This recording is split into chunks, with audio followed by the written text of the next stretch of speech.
हे मधुसूदन, तुम कहते हो कि मनुष्य अपने अंतिम सांस तक भी माया मोह में पड़ा रहता है,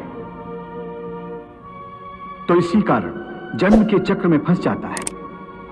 परंतु तुम्ही ने इस माया में सृष्टि की रचना करके और दूसरी ओर मनुष्य को चंचल मन प्रदान करके दोनों को एक दूसरे में उलझा दिया है।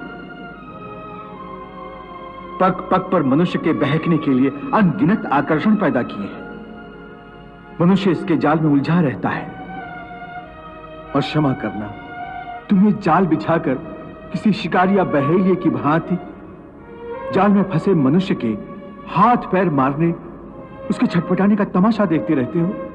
नहीं अर्जुन, मैं तमाशा नहीं देखता, बल्कि अपनी माया की लीला देखता हूं। फिर भी केवल निहारते ही रहते हो ना, सहायता तो नहीं करते कि बेचारा प्राणी इधर उधर भटक रहा है, रास्ता भूल पड़ा है।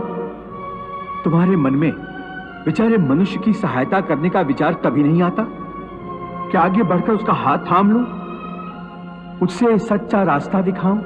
बिल्कुल आता है, और मैं मनुष्य की सहायता भी करता हूं। परंतु कब कब करते हो तुम उसकी सहायता? मैं तो देख रहा हूं कि तुमने कर्म का विधान बना दिया है, जन्म मरण का चक्र चला दिया है और इस चक्रव्यूह में मनुष्य को फंसा दिया है। ये तो कोई बात नहीं हुई, ये तो कोई सहायता नहीं हुई। मैं सहायता अवश्य करता हूं। अपने भक्त को मैं कभी बेसहारा नहीं छोड़ता, परंतु मनुष्य मेरी ओर देखे सहायता के लिए, मेरी ओर बढ़े तो मैं उसकी सहायता करूं ना। परंतु वो मेरी ओर बढ़ने के बजाय अपने अहंकार में डूबा रहता है, अपने बाहुबल के घमंड में पड़ा रहता है। वो तो इस भ्रम में पड़ा रहता है कि संसार में उससे बढ़कर कोई नहीं है। वो तो केवल अपनी बुद्धि और अपने बल पर ही भरोसा करता है। अपने बाहुबल पर उसे अपने परमात्मा से भी अधिक विश्वास होता है।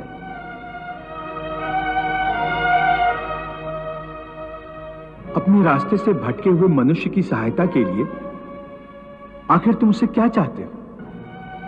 क्या तुम्हें सोने चांदी के चढ़ावे चाहिए? क्या तुम अपने भक्तों से स्वादिष्ट और पंच पकवान चाहते हो?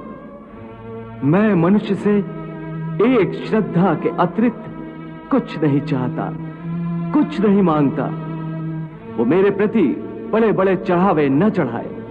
सोना, चांदी, घी, चंदन और पकवान के चढ़ावे मुझे नहीं चाहिए।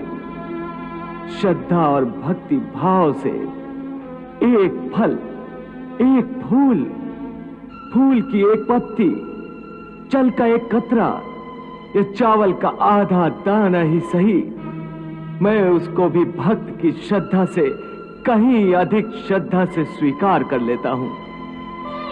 पत्रम पुष्पम फलम तोयम यो मे भक्त्या प्रयच्छति तद अहम भक्ति उपहृतम अश्नामि प्रयतात्मनः।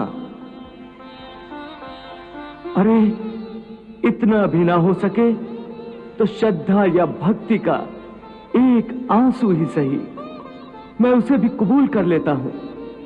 श्रद्धा में डूबे उस एक आंसू में मेरा सारा अस्तित्व सराबोर हो जाता है।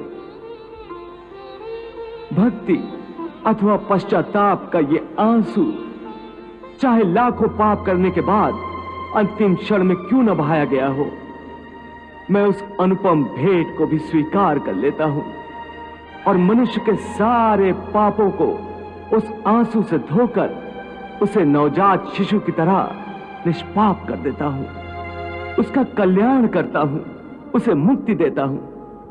केवल एक फल, फूल या पत्ते को अर्पण करने पर ही मुक्ति दे देते हो? फिर कर्म विकर्म, पाप पुण्य, धर्म विधान सब यूं ही रह जाते हैं।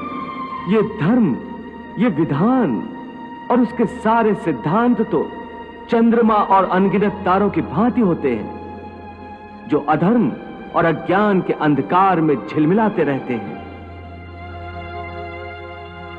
परंतु जब भक्ति का सूर्य उदय होता है तो ये सब के सब छुप जाते हैं। अर्थात भक्ति का स्थान इतना ऊंचा है कि धर्म भी उसके सामने तुच्छ हो जाता है।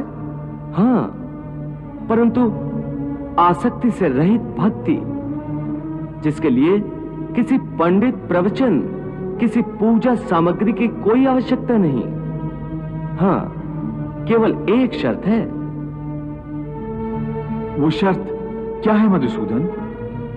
पूर्ण श्रद्धा और पूर्ण भक्ति से अपने आप को, अपने सारे कर्मों को मेरे प्रति समर्पित कर दो। बस मैं अपने ऐसे भक्त को सब कुछ भुलाकर उसे मुक्ति दे देता हूं। हे अर्जुन, भक्ति का स्थान इतना ऊंचा है कि अपने सच्चे भक्तों की मैं स्वयं भक्ति करता हूं। ये क्या कह रहे हो मधुसूदन? भला परमात्मा होकर तुम किसी भक्त की भक्ति कैसे कर सकते हो? यदि परमात्मा भी भक्त हो गया तो फिर दोनों में क्या अंतर रह जाएगा?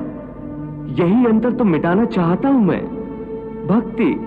भक्त और भगवान के बीच कोई सीमा रेखा नहीं खिंचती।